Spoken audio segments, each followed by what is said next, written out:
Bonjour et bienvenue sur Médian TV. En dépit de ses impacts éventuels sur les tarifs du fret maritime, la crise en mer Rouge ne fait pas que des malheureux. Au contraire, le contournement de l'Afrique fait l'affaire de certains ports, des escales nécessaires pour les armateurs mondiaux. C'est le cas des ports marocains, à l'image de Tangemed et de Casablanca.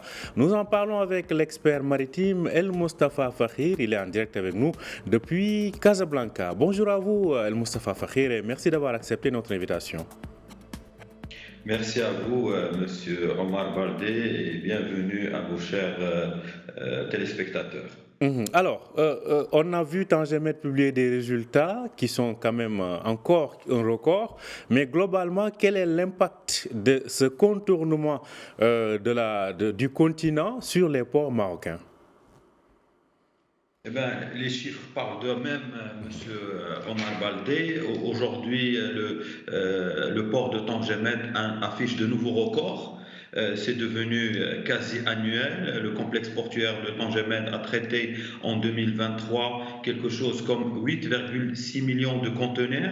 Ça veut dire qu'il a atteint 95% de sa capacité nominale en avance de 4 ans par rapport à son forecast, ses projections. Sur le niveau de la productivité, nous avons également un nouveau record de Tangemed. Nous avons eu un pic de 800 000 EVP manutentionnés en un seul mois. Sur le trafic tir, nous avons également une augmentation de trafic de 4,1% et on se rapproche de plus en plus des barres de 500 000 camions traités par an. Sur le plan des véhicules, nous sommes à presque 600 000 véhicules manutentionnés dans le transbordement de voitures. Sur le vrac liquide, nous avons une augmentation de 6%.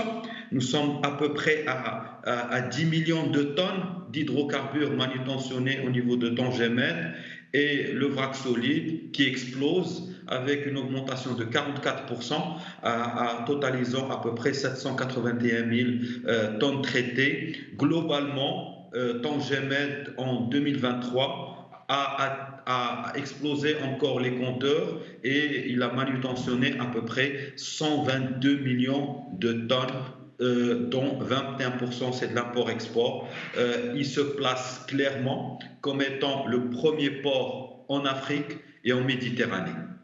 Alors, vous parlez de Tangemed, mais on parle aussi de Casablanca, qui, on le sait, sert à l'import-export des échanges extérieurs du Maroc, mais qui est aujourd'hui sollicité pour le transbordement de navires internationaux.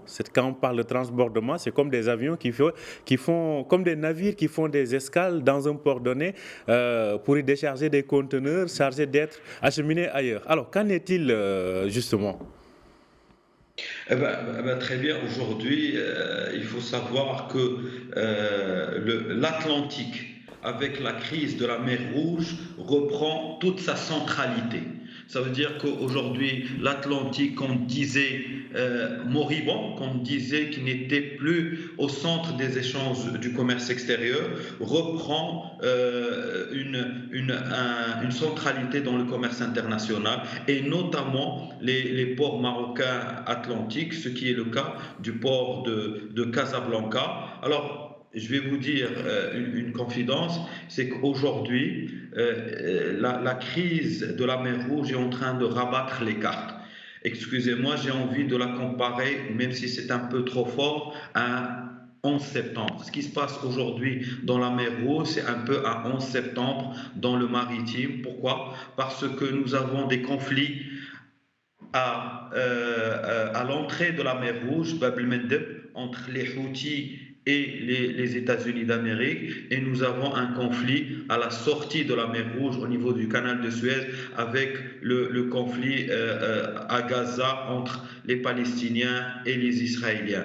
Donc aujourd'hui, la mer Rouge, qui était le cordon ombilical du commerce international, est en très mauvaise posture, et aujourd'hui, l'Atlantique reprend sa centralité, notamment les ports marocains. Alors, ce n'est pas uniquement le port de Casa, mais également le port de Tangemed, parce que le port de Tangemed également a une vocation atlantique qu'il est en train de retrouver.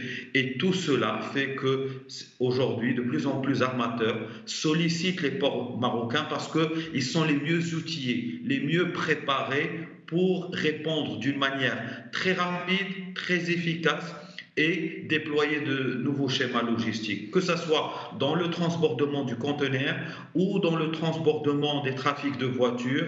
Casablanca est devenue une solution complémentaire, bien sûr, au grand hub de Tangemed qui aujourd'hui tourne à pleine capacité.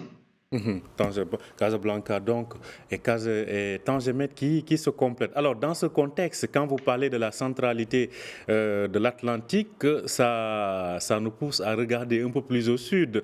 Notamment, on pense au futur port de Dakhla Atlantique. Donc c'est dire que c'est une infrastructure qui est attendue pour jouer un rôle majeur également.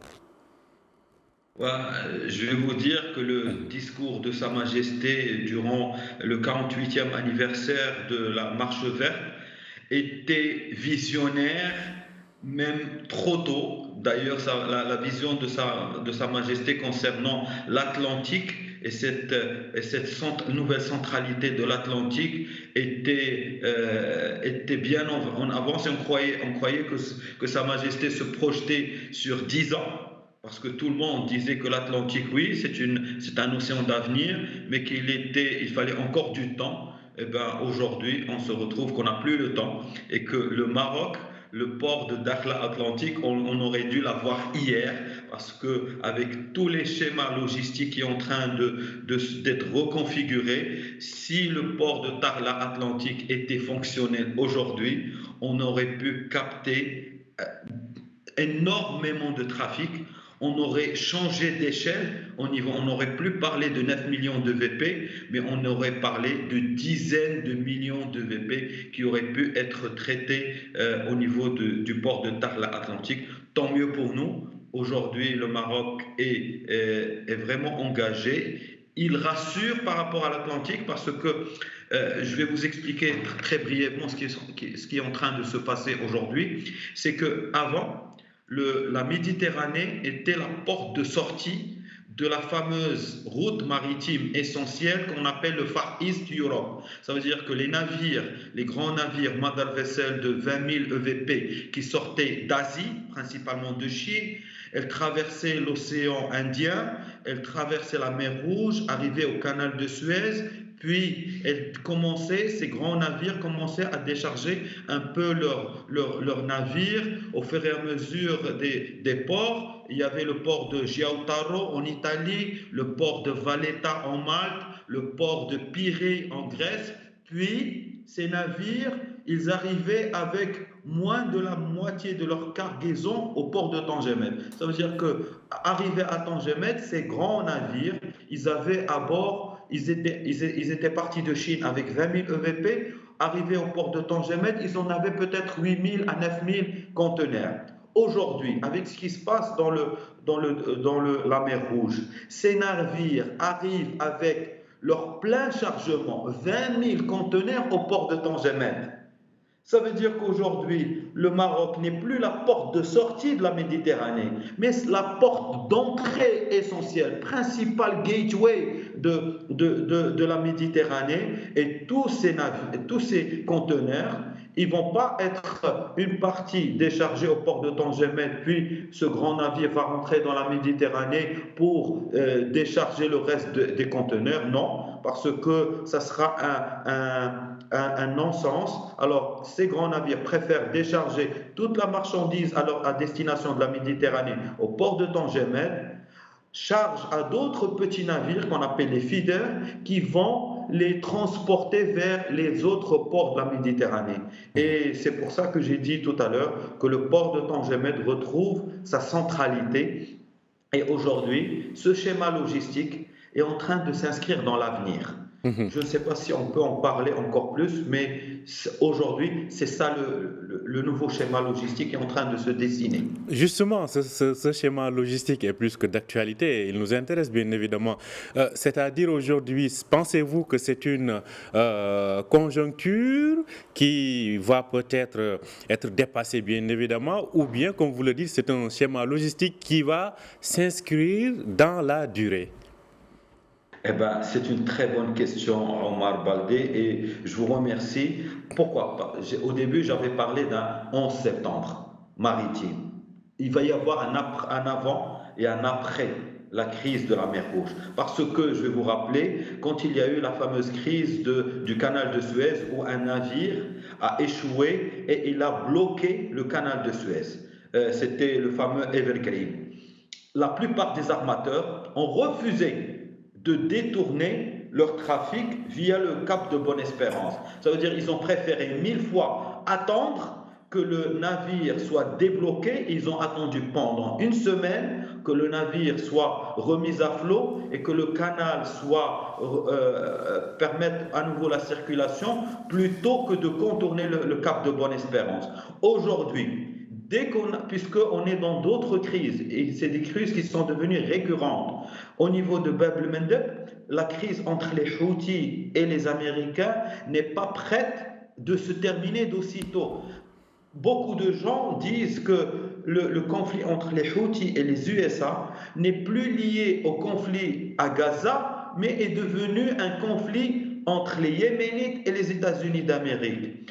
Ça veut dire que demain, on risque d'avoir un conflit qui se prolonge. Deuxième conséquence, c'est qu'aujourd'hui, on a l'Égypte qui est en très mauvaise situation financière et qui n'a que le canal de Suez pour permettre de renflouer ses caisses.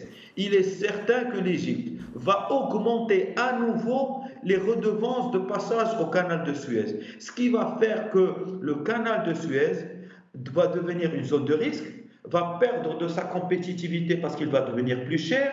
Et je peux vous assurer qu'aujourd'hui, les armateurs sont devenus dans des schémas long-termistes de contournement de la mer Rouge et de repositionnement de leurs navires sur de nouveaux schémas logistiques. Nous avons également une autre conséquence dans le canal de Panama. Il est en train de subir les effets climatiques. Il y a un effet de sécheresse. Ça veut dire que le canal permet le passage de moins en moins de navires plus grands. Donc, les navires qui venaient de la côte est des États-Unis vers la côte ouest et qui transitaient par le canal de Panama, ce n'est plus possible. Donc aujourd'hui, il y a une nouvelle centralité de l'océan Atlantique qui fait que le canal de Suez, combiné avec la crise du canal de Panama, les armateurs sont en train de revoir leur schéma logistique et tout ça.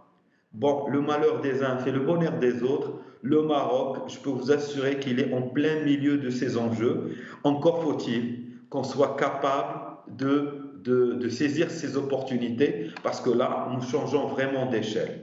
En tout cas, c'est important et c'est à suivre. Alors, cela dit, quand on parle aussi de cette crise en mer Rouge, il n'y a peut-être pas que pour les ports, mais il y a aussi le fret maritime. À ce niveau-là, quel en est l'impact constaté jusqu'à ce jour? Ben, l'impact direct, cher Omar Baldé, c'est que le fret a été multiplié par 3. Ça veut dire qu'on est passé d'un conteneur qui était entre la Chine et la Méditerranée, le fret qui était retombé à ses niveaux de 2019. On était revenu à 2000 $ par conteneur. Aujourd'hui, on est reparti à la hausse. Les frets ont triplé. On est en train de parler de 6 000, 7 000 $ et ce n'est pas prêt de se terminer. Alors ce n'est pas une inflation de fret parce qu'aujourd'hui il y a des raisons objectives. Il y a un allongement du délai de navigation. Il y a une surcharge sur le fret. Donc tout cela fait qu'aujourd'hui, la hausse des prix du fret est une hausse structurelle qui n'est pas une hausse conjoncturelle et ce n'est pas prêt de se terminer. Il y a également l'entrée en vigueur de la taxe carbone parce que depuis le 1er janvier 2024, les navires sont soumis à une nouvelle réglementation internationale. Donc, il y a une conjoncture de facteurs qui font que le fret est reparti à la hausse d'une manière structurelle et que ça va certainement continuer durant les prochains mois.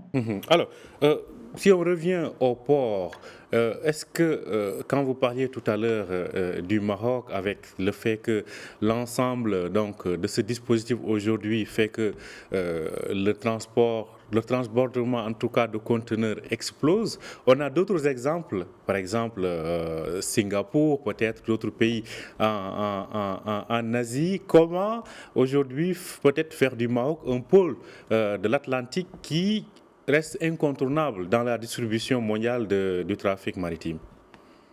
Alors, vous avez cité un bon exemple, Monsieur Omar Baldé. Vous avez parlé de Singapour. Singapour, c'est un port qui a une capacité nominale de 44 millions de VP.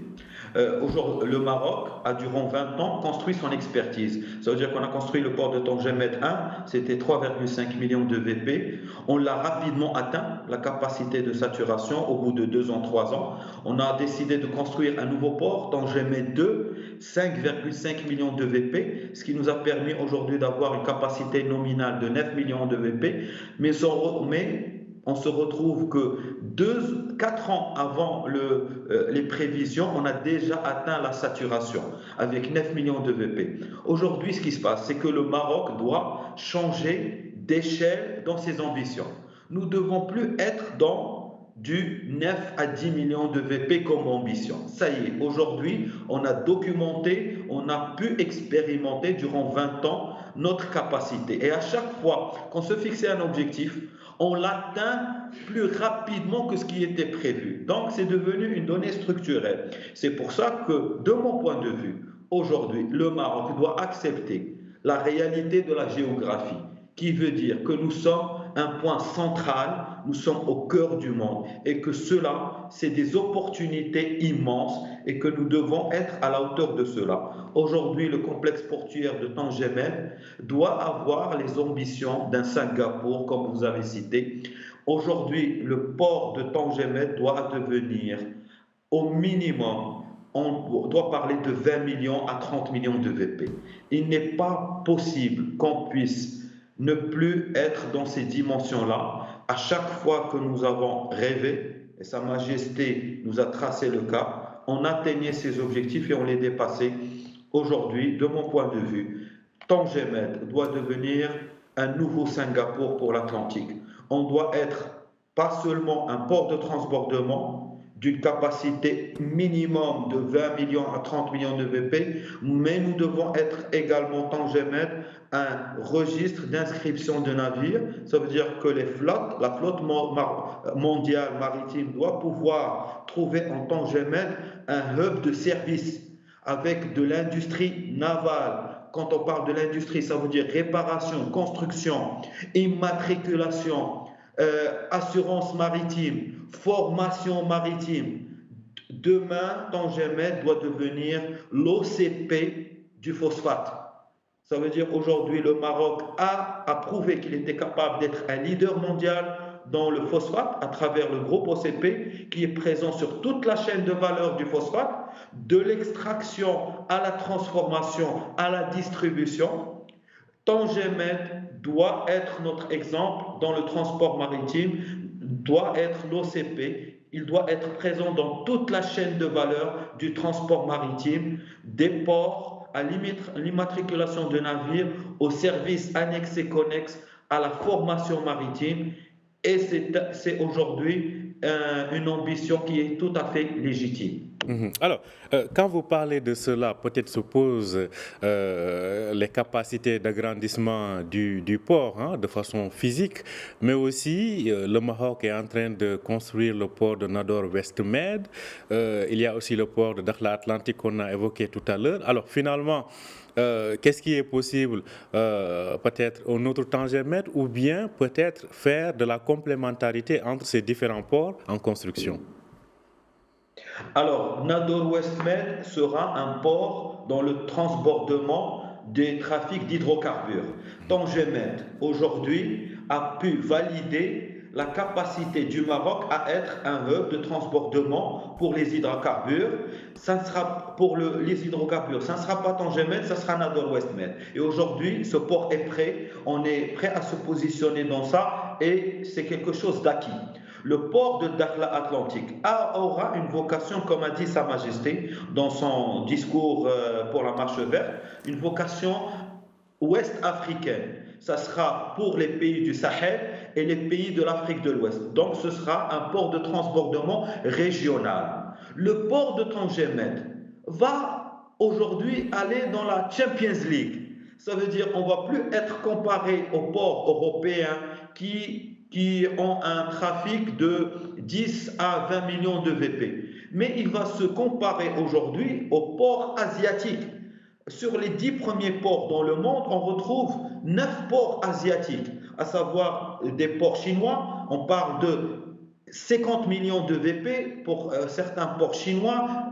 On parle de 40 millions de VP pour le port de Busan en Corée du Sud. On parle de 39 millions de VP aujourd'hui pour le port de Singapour. Aujourd'hui, Tangemed va sortir du lot complètement et va devenir le port asiatique de l'Atlantique. Ça veut dire qu'on va commencer à parler de chiffres astronomiques. On entendait parler de 40 millions, 30 millions de VP uniquement en Asie. Il n'y a aucun port en Europe ou dans l'Atlantique, que ce soit nord ou sud, qui puisse avoir ces capacités de traitement de conteneurs. Le port de Tangemed aujourd'hui va devenir le port asiatique de l'Atlantique et de la Méditerranée. En tout cas, c'est à suivre. Merci à vous, Moustapha Fakhir. Je rappelle que vous êtes expert maritime. Merci d'avoir accepté notre invitation. Merci à vous.